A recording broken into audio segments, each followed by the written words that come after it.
Hello नमस्कार, मैं राजेंद्र आपके अपने education platform the enabler academy के थ्रू एक बार फिर से आप मुझे देख पा रहे हैं, सुन पा रहे हैं।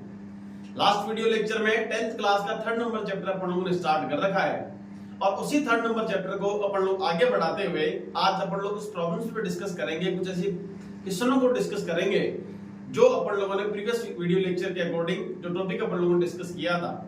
मैं एक बार 5 मिनट का समय लेकर के आपको तुरंत प्रभाव से उस टॉपिक को वापस एक बार डिस्कस करने का प्रयास करता हूं। टॉपिक का नाम आपको सभी को ध्यान है, जैसा कि आपको पता है कि pair of linear equation in two variable देखेगा सामने की ओर एक बार के लिए। क्या बोलते हैं हिंदी मीडियम वालों के अकॉर्डिंग इसको? दो चरों वाले रैखिक समीकरण युग्म पर बात कर रहे हैं। ये टॉपिक का नाम अपने पास में है, चैप्टर नंबर 3 का नाम आपको दिया जा रहा है। इसी चैप्टर नंबर 3 के बाद में अपन लोग डिस्कस करने जा रहे हैं कि इसका मानक रूप क्या होता है। इसका मानक रूप अपने पास में किस तरीके का दिखाएगा, इसका स्टैंडर्ड रिप्रेजेंटेशन अपन लोग कैसे नोट कर रहे थे। अपने पास में कोई एक जो है pair of linear equation two variable को डिस्कस करने जा रहे हैं और इसी डिस्कशन के आधार पे आप लोगों से ये कहा जा रहा है कि इसका स्टैंडर्ड जो रिप्रेजेंटेशन है वो कैसा होना चाहिए, कैसा दिखाई देना चाहिए। तब आप लोगों ने स्टार्टिंग में मुझे एक बात बताई थी कि सर अपने पास जो है वो a1x plus b1y plus c1 equal to 0 और अपने पास जो सेकंड नंबर केस आता है वो a2x plus b2y plus c2 equal to 0 आ रहा है। ये इक्वेशन नंबर फर्स्ट होती है, ये आपका इक्वेशन नंबर सेकंड होता है। ये सब चीजें मैं प्रीवियस वीडियो लेक्चर में डिस्कस कर चुका हूं ऑलरेडी, इसलिए थोड़ा सा इसको फास्टली अपन लोग लेके चल रहे हैं। इसमें कुछ कंडीशंस अपन लोगों ने नोट की थी कि a1, b1, मैं एक बार फिर से नोट कर दूं, a1, b1, c1 belongs to capital R था, where R is the set of real number. और मैंने लिखा था कि a1 square plus b1 square does not equal 0। इसके अलावा मैंने सेकंड नंबर इस इक्वेशन के अकॉर्डिंग बात की तो वहां पे लिखा था a2, b2, c2 belongs to capital R and कि a2 square plus b2 square does not equal 0। क्या मतलब होता है, क्या नहीं मतलब होता है, सब बातें आप लोगों से पिछले वाले वीडियो लेक्चर में डिस्कस की जा चुकी हैं। अगर किसी भी बच्चे ने ये पिछला वीडियो नहीं देखा है तो आप पिछला वीडियो देख करके आए, आपको सारी चीजों के बारे में बहुत अच्छे से पता लगेगा कि कौन सी चीज का क्या मतलब होता है। Clear that? अब आगे बढ़ते हैं। अपन लोगों के पास में दोनों इक्वेशंस अपने पास में गिवन है। फिर आप लोगों को बोला गया कि सर अपन लोगों के पास में किसी भी इक्वेशन के अकॉर्डिंग जितने वेरिएबल उसमें प्रेजेंट होते हैं उनके number of solution find out करने के लिए, उनके हल ज्ञात करने के लिए अपन को उतनी ही समीकरणों की आवश्यकता पड़ती है। तो आप लोगों ने कहा कि सर यहाँ पर जो नंबर ऑफ वेरिएबल अपने पास कौन से हैं, x और y है। आपका पूरा काम केवल क्या है, इस पूरे चैप्टर में आपका फोकस कहाँ रहना चाहिए, ये जो x वेरिएबल है और एक जो y वेरिएबल है इनकी वैल्यू फाइंड आउट करने पर आपका फोकस रहना चाहिए था। क्लियर है? आपका ध्यान इधर उधर भटकना नहीं चाहिए, है कि नहीं है? अब आप लोगों ने कहा कि सर इसके सॉल्यूशन फाइंड आउट करने के लिए आपको मेथड बताया गया है कि नहीं है, कि इनकी विधियां कौन कौन सी होती हैं, मेथड कौन कौन से होते हैं। तब आप लोग कहते हो सर इसके दो मेथड होते हैं, विधियां। मेथड पे अपन लोग बात करें तो आप लोगों ने कहा सर इसके दो मेथड होते हैं। पहला कौन सा होता है, ग्राफीय विधि। ग्राफीय विधि को आलेखीय विधि भी कहते हैं, ज्यामितीय विधि भी कहा जाता है। इंग्लिश मीडियम वाले जो बच्चे होते हैं इसको ग्राफिकल मेथड कहते हैं। क्या पढ़ते हैं अपन लोग इसको? अपन लोग यहाँ पे ग्राफिकल मेथड के नाम से इसको जानते हो। सेकंड नंबर पॉइंट पे आप लोगों ने लिखा है इसका एल्जेब्रिक मेथड। एल्जेब्रिक मेथड अपन लोग पढ़ रहे हैं और हिंदी मीडियम वाले बच्चे इसको कौन सी विधि से पढ़ते हैं, बीजीय विधि के नाम से इसको जाना जाता है। क्लियर है? तब आप लोगों को बोला गया कि दो इक्वेशंस आपके पास में गिवन होंगी और दोनों इक्वेशन का सॉल्यूशन फाइंड आउट करने के लिए आपके पास दो मेथड हैं। सबसे पहला नंबर वाला मेथड है ग्राफिकल मेथड और सेकंड नंबर वाला जो अपने पास है एल्जेब्रिक मेथड। ग्राफिकल मेथड को जब मैंने डिस्कस करना स्टार्ट किया तो आप लोगों ने कहा कि अगर केवल एक इक्वेशन होती है तो अपन को एक स्ट्रेट लाइन मिल रही थी, लेकिन अपने पास में यहाँ पे नंबर ऑफ इक्वेशन कितनी गिवन है, दो इक्वेशंस हैं। दैट मींस यहाँ पे नंबर ऑफ जो लाइंस है वो भी कितनी होनी चाहिए अपने पास में, दो होनी चाहिए थी। इन दोनों लाइंस का एक परिणाम ये रहा कि अपन लोगों ने तीन केस की स्टडी वहां पे की थी। पहला केस अपन लोगों ने कहा कि दोनों लाइंस एक दूसरे के लिए क्या होनी चाहिए, देखिएगा देखिए दोनों लाइंस एक दूसरे को इंटरसेक्ट कर रही थी तो ये इंटरसेक्टिंग लाइन बन रहा था। सेकंड नंबर केस पे अपन लोगों ने पढ़ा कि सर दोनों लाइन एक दूसरे को इंटरसेक्ट नहीं कर रही है तो वो एज ए पैरेलल लाइन थी। और थर्ड केस में मैंने डिस्कस किया था कि दोनों लाइन यदि एक दूसरे के यानी कि जहां जहां से L1 पास हो रहा है इनमें से यदि L2 भी पास हो रहा है तो वो जो लाइन थी अपने पास में कोइंसिडेंट लाइन थी, यानी कि पहले को प्रतिच्छेदी रेखा, दूसरे को समांतर रेखा और तीसरी को संपाती रेखा के नाम से अपन लोगों ने वहां पर डिस्कस जरूर किया था। और आप लोगों ने लास्ट टाइम पर ये बात मेरे को बताई कि क्या सर हमको बार बार में दो इक्वेशन दी जाएंगी, हमें बार बार में ग्राफ बना करके पता करना पड़ेगा कि ये अपने पास में प्रतिच्छेदी रेखा होगी, समांतर रेखा होगी या फिर संपाती रेखा होगी। बिल्कुल भी जरूरत नहीं है आप लोगों को ग्राफ बनाने की। पहली बात तो आपके सिलेबस में ग्राफिकल मेथड है ही नहीं, आपके सिलेबस में ग्राफिकल मेथड ही नहीं है। ग्राफिक विधि जो आप लोग पहले आया करते थे फिलहाल के टाइम पर नहीं है, एनसीईआरटी के अकॉर्डिंग। क्लियर है? अब अपन आगे चलते हैं तो अपन लोगों ने क्या कहा कि सर हम एक शॉर्ट ट्रिक बताते हैं। उस शॉर्ट ट्रिक के अकॉर्डिंग ये है कि इनके जो गुणांक है A1, B1 और C1 और दूसरा है A2, B2 और C2, इनके गुणांकों के अनुपात की तुलना करने पर, है कि नहीं है, इनके जो कोफिशिएंट्स हैं A1, B1, C1 और A2, B2 और C2, इनके कोफिशिएंट का जो रेशियो है उनको यदि हम लोग आपस में कंपेयर कर ले तो हम लोगों ने बात की थी वहां पे सबसे पहला केस अपन लोग डिस्कस कर रहे थे कि A1/A2 does not equal B1/B2। कौन कौन सी बातें हैं सब अपन लोग कह रहे थे। तब अपन लोगों ने तीन बातें कही थी। लाइंस के बारे में अपन को जानकारी मिल रही थी तो अपन लोगों ने कहा कि सर प्रतिच्छेदी रेखा मिल रही है या फिर इंटरसेक्टिंग लाइन अपन लोगों को मिल रही थी अपन लोग यहाँ पे। उसके बाद में निकाय पर बात की तो निकाय कैसा मिला अपन लोगों को, संगत निकाय मिला, पेयर और लीनियर सिस्टम अपन लोगों को कंसिस्टेंट मिल रहा था। इसके बाद में हल पर बात की तो अपन लोगों ने क्या कहा कि उसका अद्वितीय हल होता है, यूनिक सॉल्यूशन अपन को वहां पे देखने को मिलता है। इन सब मुद्दों पर बात की थी। सेकंड नंबर केस अपन लोगों ने डिस्कस किया कि A1/A2 equal B1/B2 but does not equal C1/C2। जब ऐसी सिचुएशन हमारे सामने होगी तो हम वापस से तीन बातें कहेंगे और वो तीन बातें कौन कौन सी होंगी। लाइंस के बारे में जब हम डिस्कस करेंगे तो ये समांतर रेखा को रिप्रेजेंट करेगा, पैरेलल लाइन को रिप्रेजेंट करेगा, संगत निकाय होगा कि असंगत निकाय होगा तो यहाँ पर अपन लोग इसको इनकंसिस्टेंट पढ़ते हैं, असंगत पढ़ते हैं। थर्ड पॉइंट पे अपन लोगों ने पढ़ा क्या बताओ ये दोनों लाइन एक दूसरे को काट रही है क्या, प्रतिच्छेद नहीं कर रही है, इंटरसेक्ट नहीं कर रही, इसका मतलब इनका कोई भी हल नहीं होगा। पिछले वीडियो लेक्चर में सारी चीजें आप लोगों को बताई गई हैं। यदि आपका नहीं पढ़ा हुआ है तो वहां जरूर जाकर एक बार देख करके आए। थर्ड नंबर पॉइंट पे लोगों ने पढ़ा कि A1/A2 इक्वल B1/B2 इक्वल क्या हो गया C1/C2। ऐसी सिचुएशंस अगर होती हैं तो वापस से हम तीन बातें कहते हैं। पहली बात तो लाइंस के बारे में इंफॉर्मेशन क्या मिल रही है, लाइंस अपन को मिलती हैं संपातीय रेखा मिल रही है। कैसी रेखा मिलती है अपन लोगों को यहाँ पे, संपातीय रेखा मिल रही है। इंग्लिश मीडियम वाले बच्चों के अकॉर्डिंग कोइंसिडेंट लाइन अपन को देखने को मिलती है। ये जो संगत होगा कि असंगत होगा, ये वैसे तो संगत पढ़ते हैं अपन लोग इसको, लेकिन इसके लिए अपन लोग इसको आश्रित निकाय भी कहा जाता है। क्या कहते हैं अपन लोग इसको यहाँ पे, आश्रित निकाय भी कहते हैं। डिपेंडेंट है एक दूसरे पर, है कि नहीं। जहां जहां से L1 जा रहा है वहीं से L2 पास हो रहा है। इसका मतलब क्या हो गया कि जो वैल्यू आप लोग A1/A2 की आने वाली है वही वैल्यू आपकी B1/B2 और वही वैल्यू आपकी C1/C2 की डिस्कस करने वाले हैं। लास्ट टाइम पर डिस्कस करने पर पता लगता है कि सर इनके सॉल्यूशन पे बात करनी है, सॉल्यूशन कैसे होंगे या नहीं होंगे। तो यहाँ पर इसके अपरिमित रूप से कितने हल होते हैं, अनेक हल आपको देखने को मिलेंगे या फिर अनंत सॉल्यूशन यानी कि इनफाइनाइट सॉल्यूशन आपको यहाँ पे इनके देखने को मिलते हैं। इस मुद्दे पर बात अपन लोग पिछले वीडियो लेक्चर में ऑलरेडी कर चुके हैं।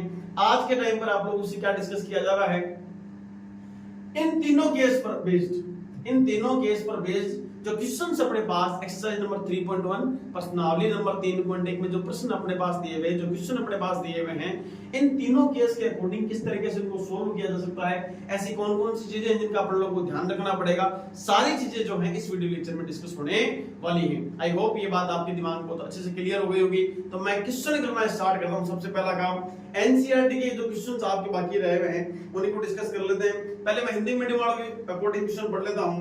अनुपातों A1/A2, B1/B2 और C1/C2 की तुलना कीजिए और समीकरण द्वारा जो उनका आलेखी निरूपण है, जो समीकरण अपने पास दी हुई है, द्वितीय समीकरण निकाय जो अपने पास दिया हुआ है, इनका ग्राफिक निरूपण कैसा होगा, इनका आलेखी निरूपण कैसा होगा, इनका ज्यामितीय निरूपण कैसा होगा, इन पर बात करने हैं, है कि नहीं है। वहीं यदि इंग्लिश मीडियम के अकॉर्डिंग बात करें तो on comparing the ratio A1/A2, B1/B2 और C1/C2 find the line representing, है कि नहीं है। जो लाइंस है वो किसको रिप्रेजेंट कर रही है, क्या इंटरसेक्टिंग लाइन को रिप्रेजेंट कर रही है, क्या पैरेलल लाइन को रिप्रेजेंट कर रही है, फिर कोइंसिडेंट लाइन को रिप्रेजेंट कर रही है।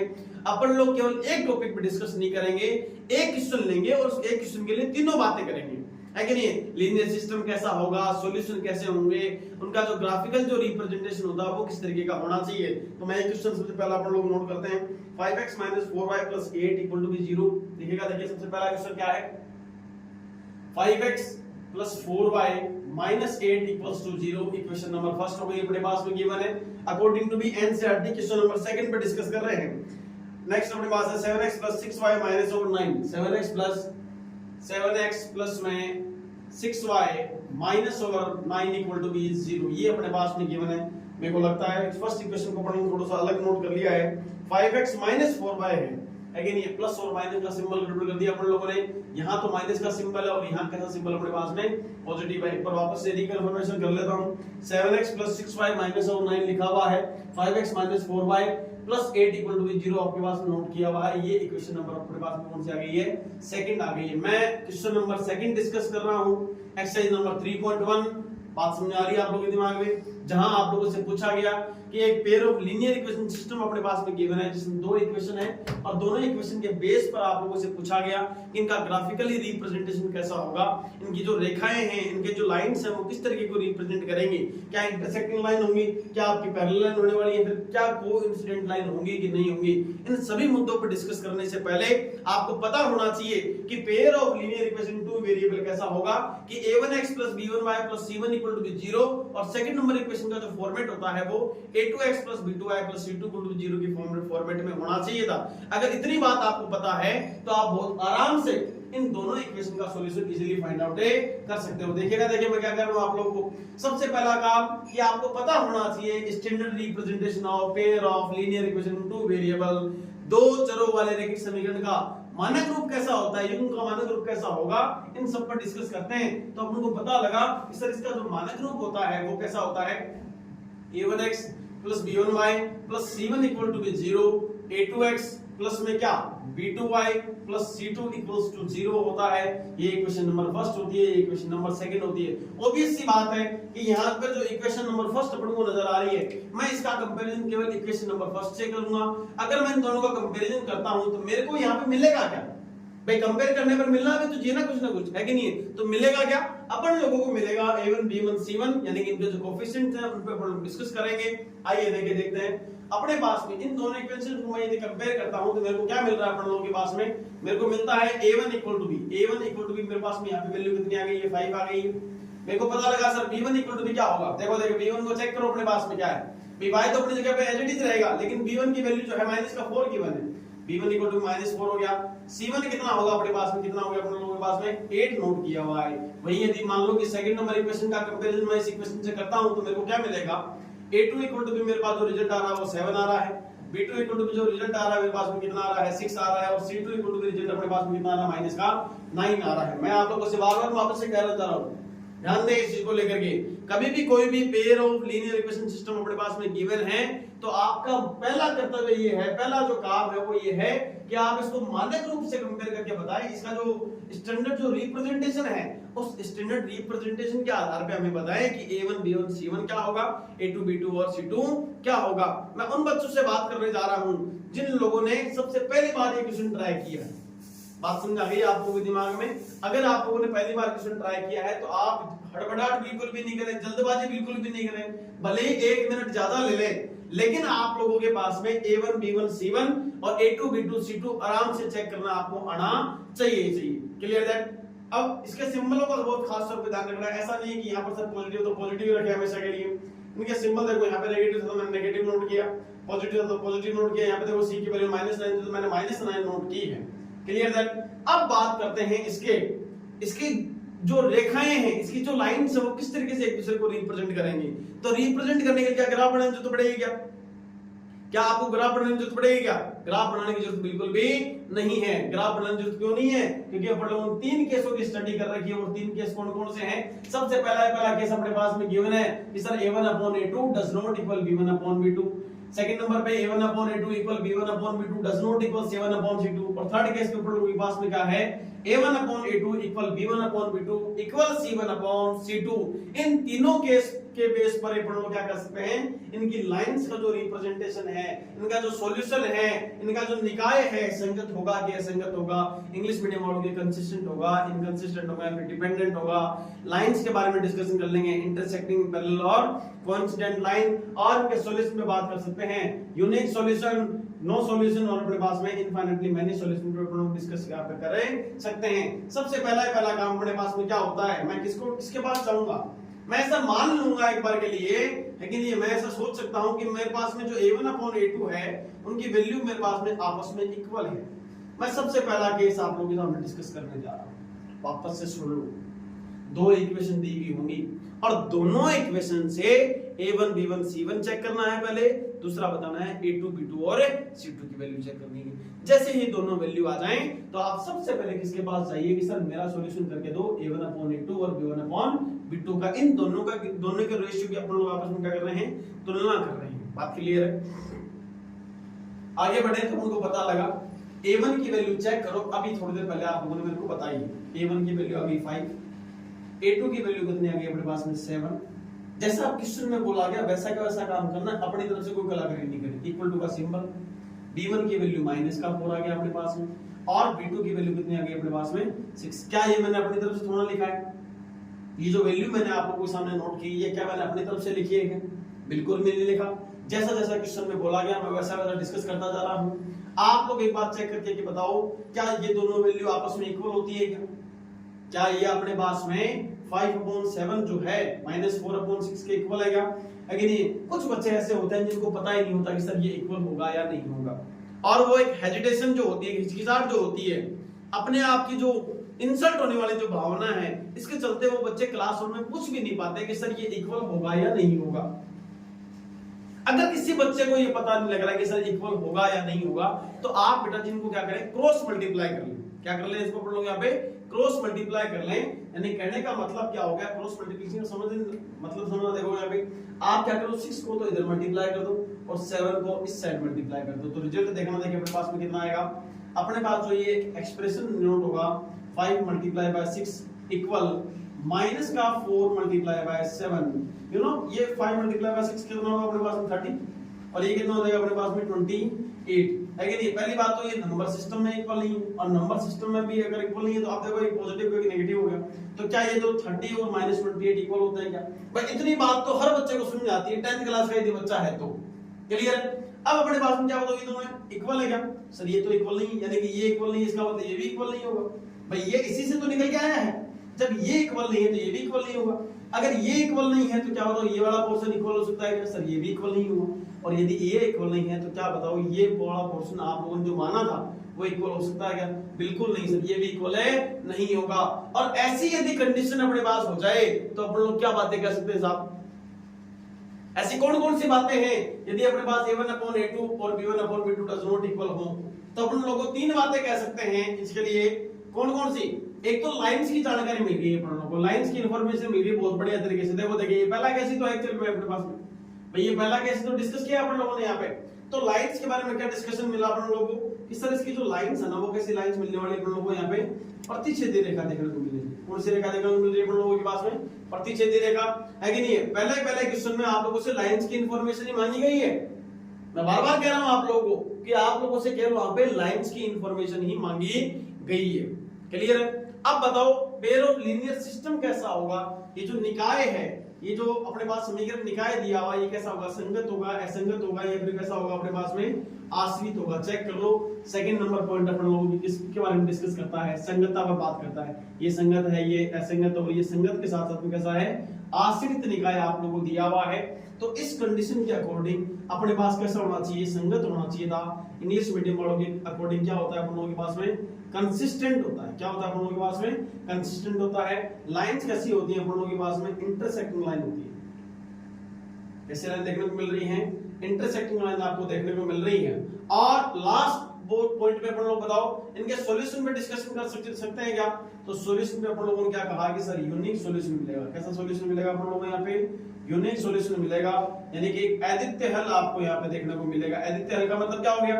यानी कि x और y की एक पर्टिकुलर वैल्यू होगी। आप लोगों ने बताया था मेरे को कि सर दोनों लाइन सीधे एक दूसरे को इंटरसेक्ट कर रही हैं, तो वहां पे जो पॉइंट होगा वो x, y को रिप्रेजेंट करेगा। यानी कि वो पर्टिकुलर x की वैल्यू और y की वैल्यू को आइडेंटिफाई करके बताएगा कि ये वैल्यू इसकी होने वाली है। आई होप ये बात आपके दिमाग में बहुत अच्छे से क्लियर हो गई। मैं आप लोगों से बारी बारी से एक बात कहना जा रहा हूं कि जरूरी नहीं है कि क्वेश्चन में जो चीज बोली गई है आपको प्रैक्टिस करनी है बहुत ज्यादा, और प्रैक्टिस करने के लिए आपको क्वेश्चन चाहिए होंगे। और क्वेश्चंस आपके पास गिवन है एक्सरसाइज नंबर 3.1 के second number question, third number question और फोर्थ नंबर क्वेश्चन में। वो भी कौन से? इन तीनों केस की यदि स्टडी आपको अच्छे से करनी है तो उन तीनों क्वेश्चंस के लिए क्वेश्चन में चाहे कुछ भी पूछा गया हो, अगर आपको प्रैक्टिस करनी है ज्यादा ज्यादा तो आप लोगों से चाहे कुछ भी पूछा गया हो, आप तीनों बातें बताया करो कि सर लाइंस इंटरसेक्टिंग होंगी, यूनिक सॉल्यूशन होगा, पेयर ऑफ लीनियर सिस्टम अपने पास कैसा होगा, संगत होगा, असंगत होगा, सब चीजों के बारे में हम डिस्कस करते हुए आगे बढ़ेंगे। आई होप पहला क्वेश्चन अपने दिमाग में बहुत अच्छे से क्लियर हो गया होगा। ये लाइंस के बारे में पता लग गया, इंटरसेक्टिंग लाइन, कंसिस्टेंसी के बारे में पता लग गया, सर संगत होगा, कंसिस्टेंट होगा, और सॉल्यूशन में पता लग गया सर यूनिक सॉल्यूशन होगा। अद्वितीय हल अपने को यहां पे देखने को मिलने वाला है साहब। क्लियर है साहब? आगे वाला क्वेश्चन डिस्कस करें, नेक्स्ट क्वेश्चन पे बात करते हैं। पढ़ो, देखो देखिए, मैं एक बार के लिए इसको मिटाना चाहूं तो मैं एक बार के लिए इसको यहीं छोड़ देता हूं, थोड़ा सा मैं इसको इरेज कर देता हूं यहां से ना। वैसे तो आप साथ साथ बैठे हुए देख रहे हो तो आपको पता लग गया होगा, आराम से इसको पॉज करके आप लोग कर सकते थे। नेक्स्ट पे बात करते हैं, अगला क्वेश्चन किस तरीके से अपन लोग डिस्कस कर सकते हैं। भाई वापस से अपने पास में क्या गिवन होगा क्वेश्चंस के लिए, देखिएगा, देखिए 9x + 3y + 12 = 0। देखिए 9x + 3y + 12 = 0, ये अपने पास में इक्वेशन नंबर फर्स्ट गिवन है। सेकंड क्वेश्चन पे बात कर रहे हैं। फिर अपन लोग क्या बोला गया, 18x + 6y + 24। देखिएगा, देखिए 18x + 6y + 24 = 0, equation number second. अगले ने पूछा क्या है, ग्राफिकली मेथड के बारे में पूछा है, ग्राफ पूछा है आप लोगों से कि ग्राफिकली ये किसको रिप्रेजेंट करेगा। ग्राफिकली रिप्रेजेंट करने का मतलब अगला इनडायरेक्टली आप लोगों से लाइंस की इंफॉर्मेशन मांग रहा है कि इंटरसेक्टिंग लाइन होगा, पैरेलल होगा, या फिर कोइंसिडेंट लाइन आपको यहाँ पे देखने को मिलने वाली है। क्लियर है? अब आगे बढ़ते हैं, चलें आगे।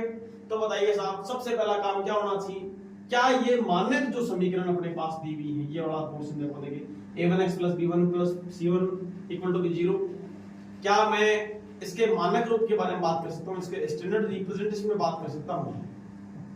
कैसा है इसका स्टैंडर्ड रिप्रेजेंटेशन भाई? सर यहाँ पर a1x है, ये अपना b1y है, ये अपना c1 = 0 है, और दूसरा मैंने कहा कि सर ये a2x है, ये b2y है, प्लस c2 = क्या है, 0। ये इक्वेशन नंबर फर्स्ट और ये इक्वेशन नंबर क्या हुई है, सेकंड। क्या बताऊं मैं इसका कंपैरिजन इससे कर सकता हूं क्या? बिल्कुल आराम से कर सकते हैं, कहीं सर कहीं कोई दिक्कत ही नहीं है। अपन को पता लगा सर x की जगह तो x है, लेकिन यहाँ पे देखो a1 की जगह कौन नजर आ रहा है, सर 9 है, तो a1 की वैल्यू कितनी आ गई अपने पास में, 9 आ गई।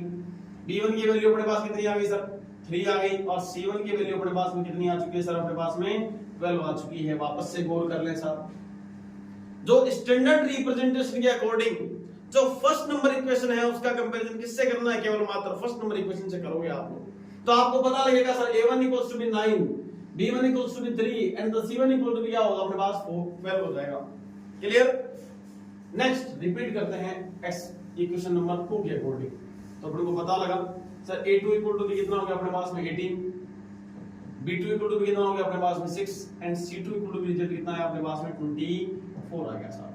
क्लियर है भाई? वापस से बात शुरू हो गई, a1 b1 c1 a2 b2 यदि c2 यदि आप लोगों ने पता कर लिए तो इनके जो रेशियो हैं, इनके जो कोफिशिएंट है a1 b1 c1 a2 b2 और c2, इनके कोफिशिएंट के रेशियो पर बात करना स्टार्ट करते हैं। रेशियो पर स्टार्ट करते हैं बात करना, तो अपन को पता लगा हम सबसे पहले किसके पास जाते हैं, हम सबसे पहले जाते हैं किसके पास में कि सर हम लोग मान लेते हैं कि a1/a2 = b1/b2 रहा होगा। क्लियर है?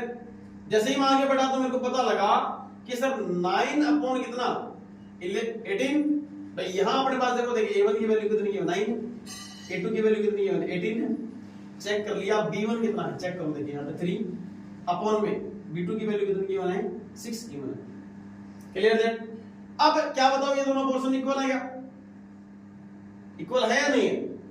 अगर पता अभी भी पता नहीं लग रहा तो क्या करो, क्रॉस मल्टीप्लाई कर दो, है कि नहीं? क्रॉस मल्टीप्लाई करोगे तो 6 को इस साइड मल्टीप्लाई करेंगे, भाई क्रॉस मल्टीप्लाई करोगे तो 6 मल्टीप्लाई होगा 9 से और ये मल्टीप्लाई होगा 3 से, है कि नहीं? तो अपन लोगों के पास में जो एक्चुअल में रिजल्ट आना चाहिए वो कितना हो गया अपने पास में 9 × 6 इक्वल का हो गया 18 × 3। और यहां से अपन को पता लगा कि सर ये तो 54 हो गया और ये भी रिजल्ट कितना आ रहा है अपने पास 54 आ रहा है। इस सर ये दोनों आपस में क्या हो गए, इक्वल हो गए। ये दोनों अपने पास आपस में क्या हो गए, इक्वल हो गए। a1/a2 = b1/b2। चेक करो, देखिए इसमें भी a1/a2 और b1/b2 इक्वल है और इसमें भी a1/a2 और b1/b2 आपस में क्या है, इक्वल है। सर यहां से तो कुछ पता ही नहीं लगा यहां से तो दोनों के सारे दोनों केस आएंगे नहीं, अभी लग रहा है कि ऐसे दोनों केस, लेकिन दोनों केस आने वाले नहीं है। क्यों नहीं आएंगे? क्योंकि अपन लोग अब अपना सॉल्यूशन फाइंड आउट करने के लिए दूसरे व्यक्ति के पास जाएंगे कि सर ये तो अपना सॉल्यूशन नहीं करके दे रहा, लेकिन अब सॉल्यूशन करने के लिए किसके पास गए? b1/b2 और c1/c2 के पास गए।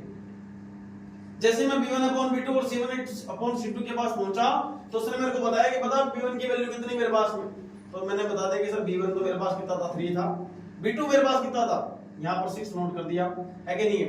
अगेन c1 की वैल्यू कितनी है, ये अपने पास में 12 है, और c2 कितना है अपने पास में 24 गिवन है। बात आ गई समझ? सभी लोगों के दिमाग बड़े तरीके से, मैंने अपनी तरफ से कोई कलाकारी नहीं की है साहब। मेरे पास में अगले ने कहा कि b1 की वैल्यू बताओ, तो मैंने b1 की वैल्यू बता दी। मेरे को अगले ने कहा कि b2 की वैल्यू बता, तो मैंने b2 की वैल्यू बता दी। मेरे से पूछा कि सामने वाले c1 बता, तो मैंने c1 चेक करके बता दिया। c2 चेक करने के लिए बोला तो मैंने c2 को चेक करके बता दिया। अब मेरा काम क्या था कि मेरे को पता होना चाहिए कि सर इक्वल होगा कि नहीं होगा। अगर इक्वल हो रहा है तो कैसे हो रहा है, और इक्वल नहीं हो रहा तो कैसे नहीं हो रहा है, सब बातें को पता होना चाहिए। अब किसी बच्चे को लग रहा है कि सर ये इक्वल होगा कि नहीं होगा, मेरे को क्या मालूम, और मालूम करने के लिए आपको एक तरीका बताया है। कौन सा तरीका बताया? क्रॉस मल्टीप्लाई कर दो साहब इसको, है कि नहीं। इसको इस साइड मल्टीप्लाई करो, इसको इस साइड मल्टीप्लाई करो, जैसे एक दूसरे को मल्टीप्लाई करोगे तो अपने पास रिजल्ट क्या आना चाहिए था, चेक करो। देखिए 24 मल्टीप्लाई बाय क्या, सॉरी 24 मल्टीप्लाई बाय कितना 3 और 6 मल्टीप्लाई बाय कितना 12, है कि नहीं। 24 को 3 टाइम से मल्टीप्लाई करते हैं तो यहाँ था 72 और यहाँ पे कितना आएगा 72 आने वाला है। इसका मतलब क्या समझ आएगा सर? सर ये भी इक्वल है, ये भी इक्वल है, ये भी इक्वल है, इसका मतलब ये भी इक्वल है रहने वाला है। आप लोगों को बताओ, देखिए यदि आपके पास में a1/a2 जो है किसके इक्वल है, b1/b2 के, और जो b1/b2 इक्वल है वो किसके इक्वल है, c1/c2 के।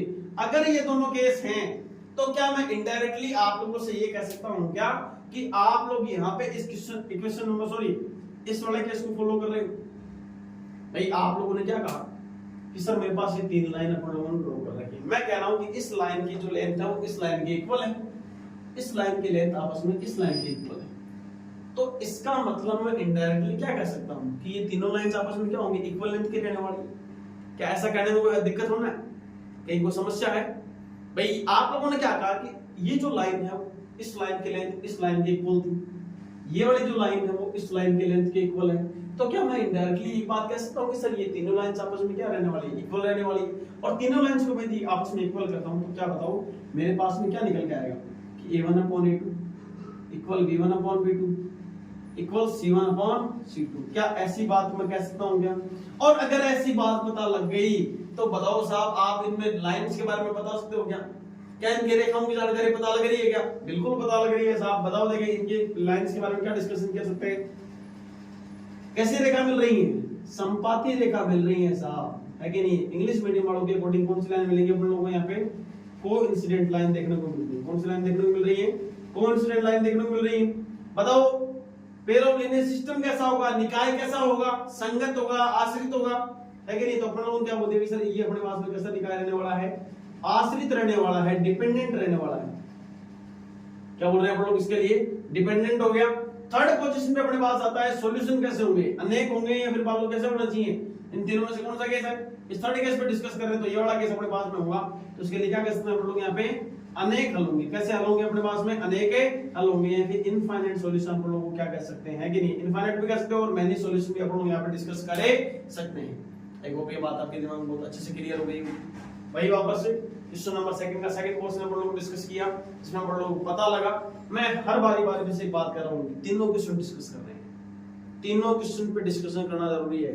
तीनों बातें लाइंस के बारे में बता दो, उसके पेयर ऑफ लीनियर सिस्टम के बारे में बता दो, उसके सॉल्यूशन के बारे में बात कर लो, है कि नहीं। तीनों बातें यदि आप बताते हुए आओगे ना तो आपको दिक्कत ही नहीं आएगी आगे वाले क्वेश्चन में, क्वेश्चन नंबर 3 और क्वेश्चन नंबर 4 पे।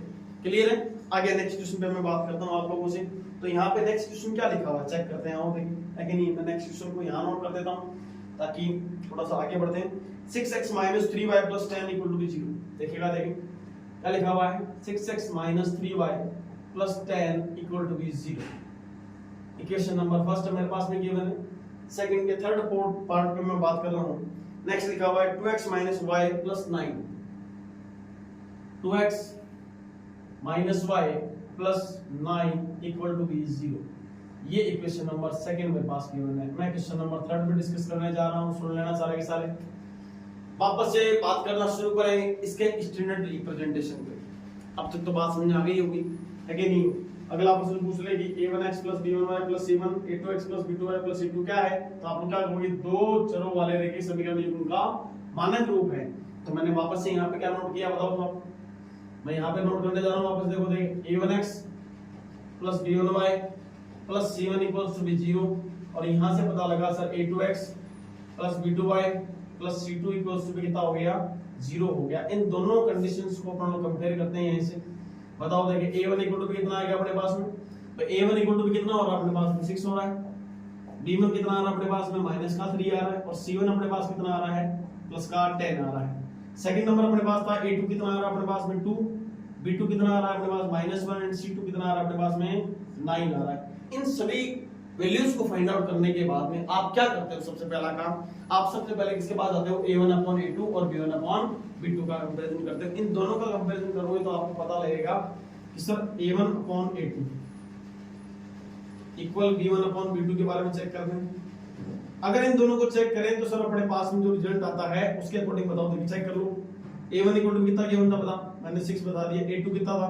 2 बता दिया। इक्वल b1 की वैल्यू कितनी है? -3 गिवन है और b2 की वैल्यू कितनी गिवन है? -1। माइनस से माइनस कैंसिल आउट हो गया। 6 को इधर मल्टीप्लाई कर लो। 6 × 1 = कितना हो गया? 3 × 2। क्या दोनों आपस में इक्वल है? इसका रिजल्ट भी 6 आएगा, इसका रिजल्ट भी 6 आएगा। LHS = भी क्या हो गया? RHS आ गया। तो बताओ ये दोनों जब आपस में इक्वल तो ये भी इक्वल होगा, ये भी आपस में क्या होगा? इक्वल होगा। अगर ये दोनों की दोनों वैल्यूज आपस में इक्वल हो चुकी हैं, अब किसके पास जाओगे?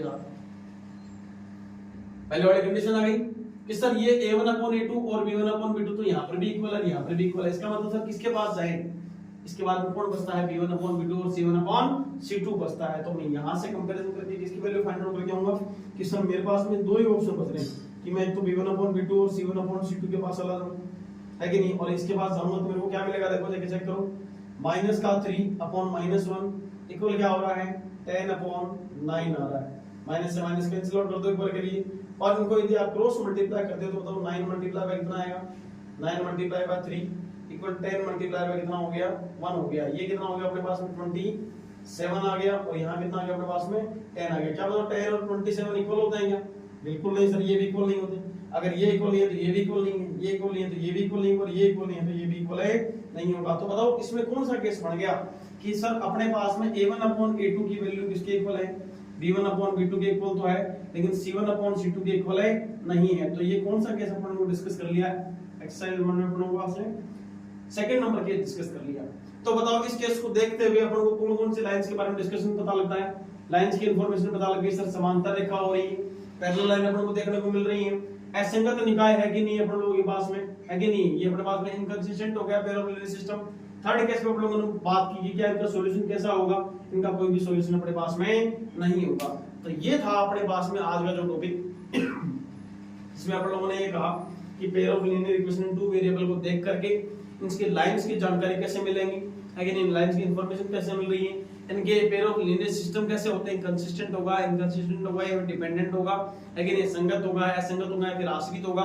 इनके सॉल्यूशन पे कैसे बात कर रहे थे? यूनिक सॉल्यूशन, इनफाइनाइट सॉल्यूशन और अपने पास में नो सॉल्यूशन बात कर लेते, या फिर हिंदी मीडियम के अकॉर्डिंग बात करें तो अपने पास अद्वितीय हल, कोई हल नहीं और अनेक हल पे अपन डिस्कस कर रहे थे। क्लियर है?